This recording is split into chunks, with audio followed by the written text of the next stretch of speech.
বন্ধুরা, আজকে আমি আপনাদের জন্য একেবারে আলাদা রকমের কুঁদরির রেসিপি নিয়ে চলে এসেছি। এমন অনেক মানুষ আছেন যারা কিন্তু কুঁদরি খেতে একেবারেই পছন্দ করে না। তবে আজকে আমি যেইভাবে এই রেসিপি বানাবো সেইভাবে যদি বানিয়ে খান, দেখবেন যারা কুঁদরি খেতে পছন্দ করছে না তারাও পছন্দ করে খাচ্ছে। আজকের এই রেসিপিটা শুধু যে ভাত দিয়ে খেতে ভালো লাগে এমন নয়, রুটি দিয়েও খেতে কিন্তু ভীষণ ভালো লাগে। তাহলে চলুন দেরি না করে দেখে নেওয়া যাক যে আজকের কুঁদরির রেসিপিটা আমি কিভাবে বানাই। এই রেসিপিটা বানানোর জন্য প্রথমেই কুঁদরিগুলোকে কেটে নেব।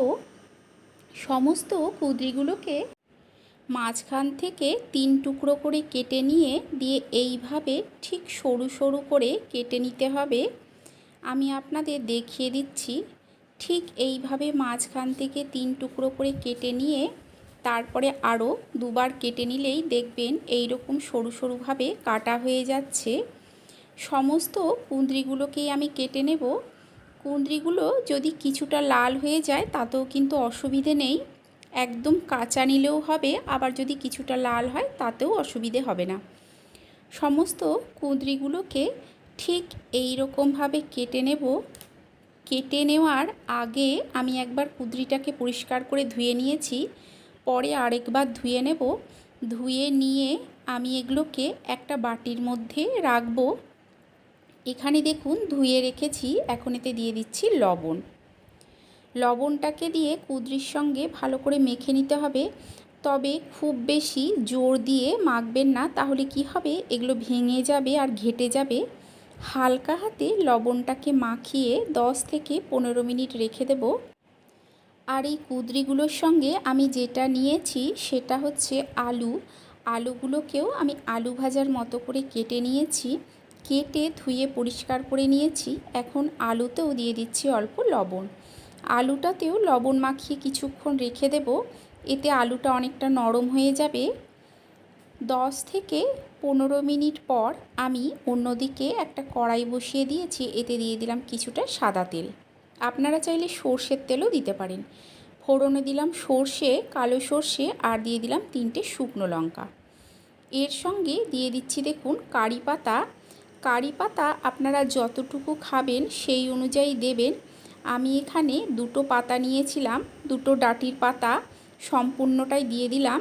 এটা কিন্তু একদম ফ্রেশ কারি পাতা। কারি পাতাটা থেকে যখন একটা সুন্দর গন্ধ বেরোতে শুরু করেছে তখন দিয়ে দিলাম সমস্ত কুঁদরিগুলো, আর দিয়ে দিলাম অল্প হলুদ। যেহেতু কুঁদরিগুলোতে আমি লবণ মাখিয়ে রেখেছিলাম তাই লবণটা আর দিলাম না। হলুদের সঙ্গে খুব ভালো করে দেখুন আমি মিশিয়ে নিচ্ছি। মিশিয়ে নিয়ে আমি গ্যাসের ফ্লেমটাকে লোতে করে ঢাকা দিয়ে এটাকে 1 মিনিটের মতো হতে দেব। খুব বেশি সময় কিন্তু ঢাকা দেওয়ার প্রয়োজন নেই। 1 মিনিট পর ঢাকাটা তুলে দেখুন আমি ভালো করে মিশিয়ে নিচ্ছি। কুঁদরিটা কিছুটা নরম হয়ে চলে এসছে। এই সময় দিয়ে দেব আলুগুলো। আলুগুলোতেও যেহেতু লবণ মাখানো ছিল, অল্প সামান্য একটু শুধু হলুদ দেব।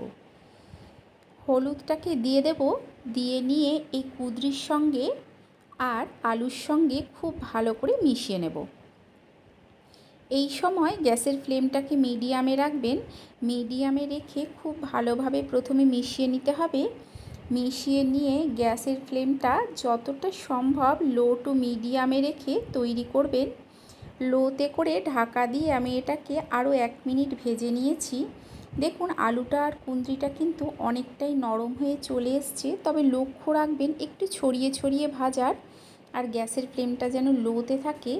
হাইতে করে দিলে কি হবে, পুড়ে যাবে আর কাঁচা থেকে যাবে। আপনারা যদি রেসিপিটা এতদূর দেখে থাকেন তাহলে অবশ্যই একটা লাইক করে দেবেন, কমেন্ট করে জানাবেন যে কেমন লাগলো। নিজেদের চেনা পরিচিত মানুষের মধ্যে শেয়ার করে দিয়ে তাদেরকেও দেখার সুযোগ করে দেবেন। আর চ্যানেলটাকে অবশ্যই সাবস্ক্রাইব করে দিয়ে পাশে থাকা বেল আইকনটা প্রেস করে দেবেন। এতে কি হবে, আমি যখন কোনো নতুন ভিডিও আপলোড করব নোটিফিকেশান সবার আগে আপনার কাছে পৌঁছে যাবে। আপনারা যদি এইভাবে একবার কুঁদরিটাকে ভেজে খেয়েছেন, দেখবেন যে এত সুন্দর একটা ফ্লেভার আসে এই কারি পাতা, শুকনো লঙ্কা আর সর্ষের। একঘেয়ে কুঁদরির থেকে কিন্তু অনেকটা আলাদা। যারা কুঁদরি খেতে পছন্দ করে না তারাও দেখবেন পছন্দ করে খাচ্ছে। ভাত দিয়ে খেতে ভালো লাগে, তবে রুটি দিয়েও খেতে কিন্তু ভীষণ ভালো লাগে। দেখুন সমস্ত কুঁদরিগুলোকে আমি গ্যাসের ফ্লেমটা লো টু মিডিয়ামে করে ছড়িয়ে ছড়িয়ে ভেজে নিয়েছি। এটা আমার ভাজা হয়ে গেছে। আপনারা অবশ্যই একবার এইভাবে বানিয়ে খাবেন, আশা করছি আপনাদেরও ভালো লাগবে। তাহলে চলুন, আপনাদের সঙ্গে দেখা হচ্ছে আরও একটা নতুন ভিডিও নিয়ে।